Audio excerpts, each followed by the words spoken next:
Well, this is a 1 year anniversary of the Two Chaps Sale, and I wanted to give you a preview of a few items that will be available from me at Vintage Uprising, Texas, and Scott from the Old Curiosity Shop. And here are a few things, and I hope you enjoy them. So I wanted to provide a little preview of some items that'll be at Two Chaps this Monday. And of course, we have a sugar and cream from Indiana Glass, and this is the tea room. I'm very familiar with that. Gorgeous. No flea bites, no chips on these items. I wish I had the tray for it, but you know, complete sets are hard to come by these days unless you're paying full retail. So we're glad I found these two. There's the Nipper Bank. I'll get into more detail on him later. Let's stay with the green and glowy. So I have two candlesticks from Imperial. So I wish I had the console bowl. So this is Imperial's Tree of Life pattern, Depression. I think this was produced 1925 to 1930. No issues with the glass at all. Both of them are very good. Beautiful pattern. Just a gorgeous pattern. Clink. You hear the glass behind me. So that's the glowy glass. Smalls. And then I have one small candy dish. Now, this beauty, it's a lighter green. But man, does this thing glow. This does have some wear marks. This was heavily used, probably as a catch-all.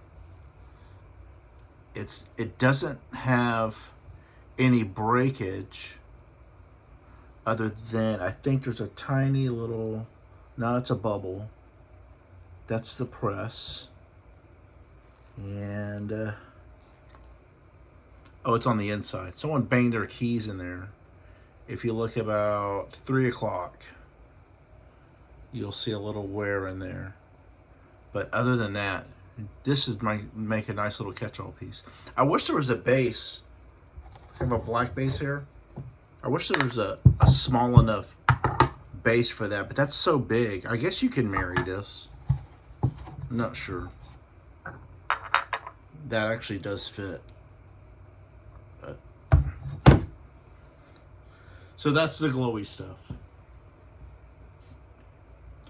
And I have a pair of Manhattan candlesticks.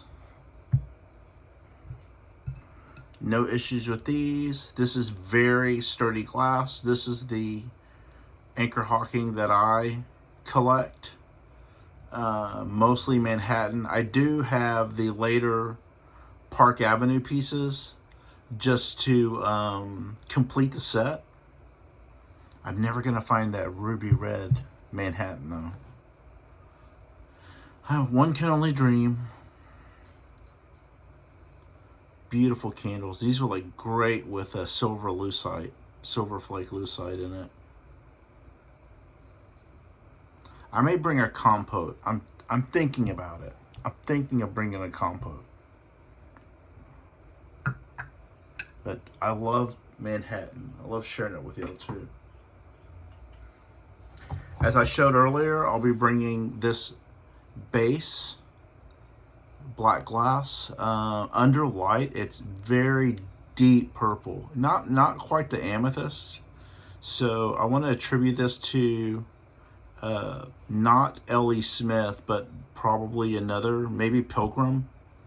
Pilgrim did some really deep, dark purple with their black glass, and then they went and transitioned into complete black where you couldn't see through. It wasn't translucent at all. This one under bright light, it will show deep, deep purple. But I like the optics on it, the panels on this one. It's 3-footed, and that's going to look nice under someone's bowl.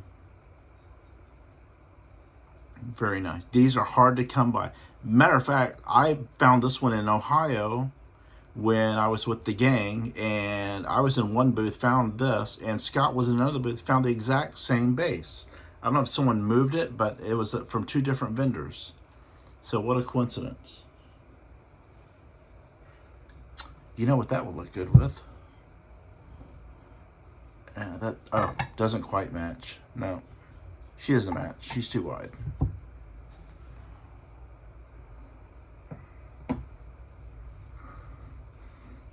So this is not a bashful Charlotte. This is the draped lady. So you see where she has her blanket or throw draped on her, or towel draped on her. It is a flower frog. It does have the holes here. This is the smallest of the 3 models made. Now, you may remember that this was first manufactured by Cambridge. Cambridge had the original. This is not Cambridge. If you look behind me during Two Chaps, in front of my black glass, I actually have a Cambridge draped lady behind me on a black stand. This is from Imperial. Imperial went on a shopping spree in the middle of the 20th century. They started purchasing all of the glass companies that fell into a hard time. So Imperial bought what was left of Cambridge and their molds. And Imperial, in their own right, decided to change these molds. You'll notice that one quick way you can look is that Cambridge, this was smooth. Imperial decided to put vertical ridges here. Now, they did make some molds for other glass companies and would stamp their badges on here. This is not badged, and you do have to watch out for recent reproductions. Some of the ridges may not be there. They won't be smooth. The original molds, unless they've gone through the trouble of doing it, Cambridge is smooth, Imperial was ridged, and then Imperial was ridged with the flower holes. Some of the new ones have smooth, no holes, ridged, no holes.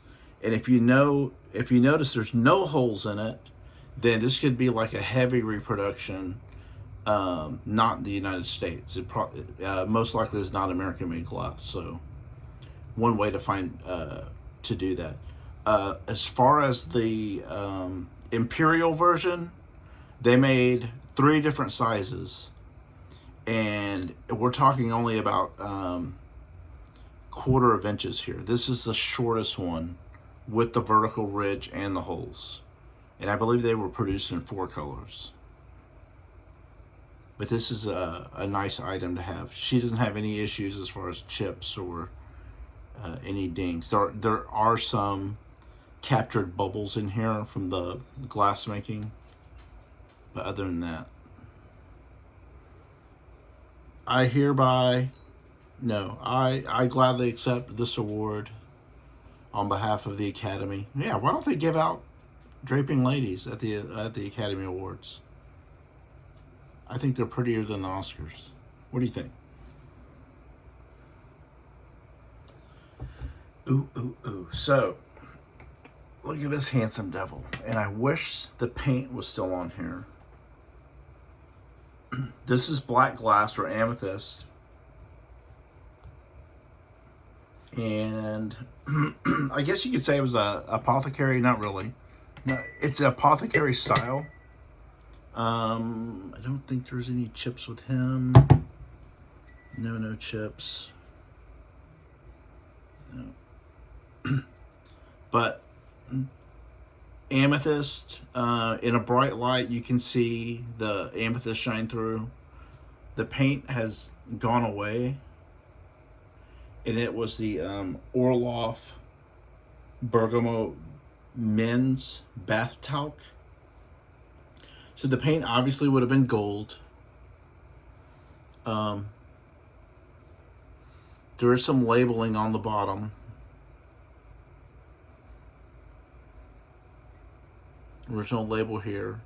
This is nice if you're collecting black glass. It's different. Has a nice apothecary feel to it. It's molded. See the mold lines here. There's Tammy's blue tape. And just a nice little piece. You can keep little trinkets in here. Your nubby pencils. Just a nice piece. Nice little start. It's not going to take up a lot of space on your shelf.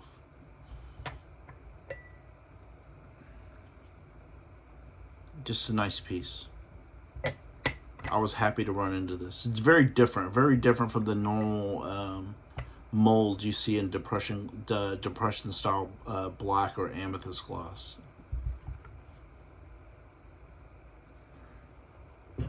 Next, we'll be providing a set of 4. I'll handle one and show the other here. Set of 6. No, I'll have 6.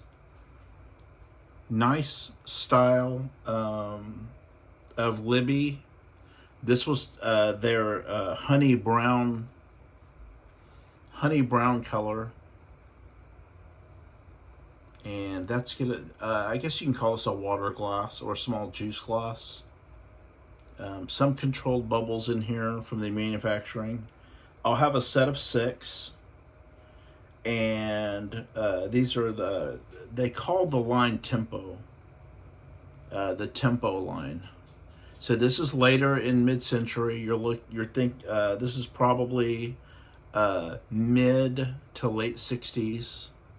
We starting to get to the browns and greens. So this is a nice honey color, and it feels good in your hand. The base gives it a nice weight.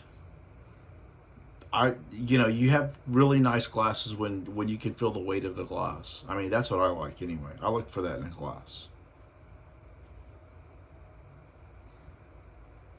Just a very nice, simple pattern, elegant pattern.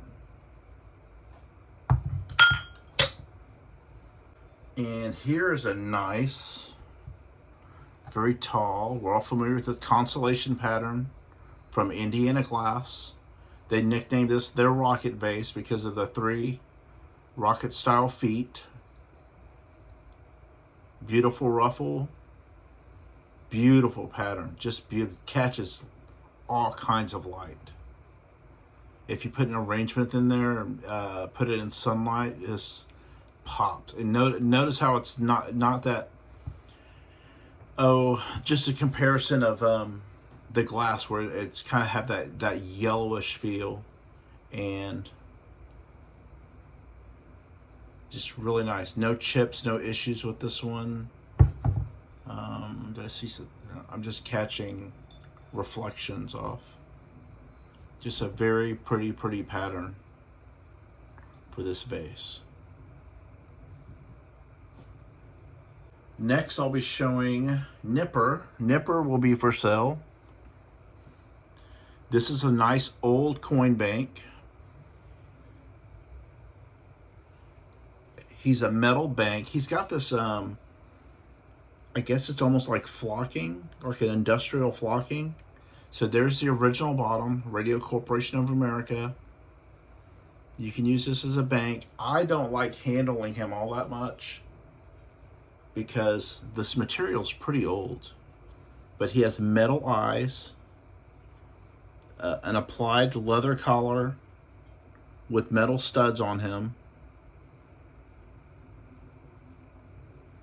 And he does have wear for his age. I mean, this is a bank from the 1930s, so you have some loss here. See the slot for his coins, or your coins. And then there is some slight loss here on his tail. But if you know anyone that loves RCA, Jack Russell's, radios, and they have a nice collection, this will probably be a high-end bid. These are rare in this condition. You can look for some comps online. Get a good screenshot of him and look for some comps online, and you may find maybe one that's in better condition than this one. The rest are pretty roached out for unbelievable prices. But this will be a high-end bid. However, I'll start it at a reasonable price, and we'll see how that goes. And also some pieces. This person that I bought the estate sale from with a nipper had various radio paraphernalia, so this will come in if you have nipper and you want to marry this. And also replacement needles.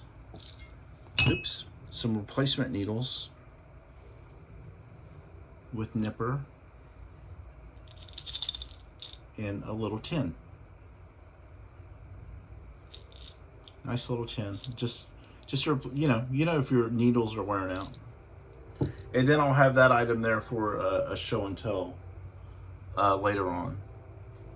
So without further ado, for those that are asking, you want to know. I don't know why you want to know. You folks know.